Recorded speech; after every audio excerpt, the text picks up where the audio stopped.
Hello. समजा एकदा संध्याकाळी तुम्ही तुमच्या अंगणात खेळता आहे आणि तुम्हाला तिथे एक छान सुंदर छोटीशी खारुताई दिसते. खार. आणि मग तुम्ही आपला खेळ थांबवता आणि खारीकडे बघत बसता. तुम्हाला लक्षात येतं की 10 मीटर अंतरावर त्या खारीला एक शिंगदाणा दिसला. तर ती खार काय करते? तुरु तुरु तुरु तुरु उड्या मारत त्या दाण्यापर्यंत जाते आणि तो दाणा पटकन उचलून तोंडात टाकते. आता हे 10 मीटर अंतर कापायला त्या खारीला 5 सेकंद समजा लागले. तर आता तुम्ही विचार करा, त्या खारीची चाल किती असेल? मग आता चाल कशी काढतात बघा. चाल म्हणजे पार केलेलं अंतर भागिला ते अंतर कापण्यासाठी लागलेला वेळ. मग आता या खारीच्या उदाहरणात त्या खारीने 10 मीटर अंतर पार केलं.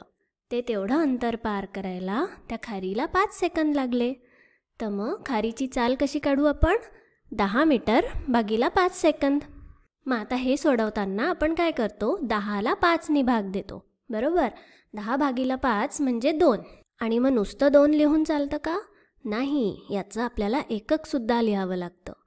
10 मीटरला आपण भाग दिला 5 सेकंदाने. आता 10 आणि 5 या दोघांचा भागाकार आपण लिहिला 2. आणि मग उरलं काय? मीटर प्रति सेकंद. हे झालं त्याचं एकक. तर मग या व्हिडिओमध्ये आपण काय काय बघितलं? चाल कशी काढतात. पार केलेलं अंतर भागिला ते अंतर पार करण्यासाठी लागलेला वेळ.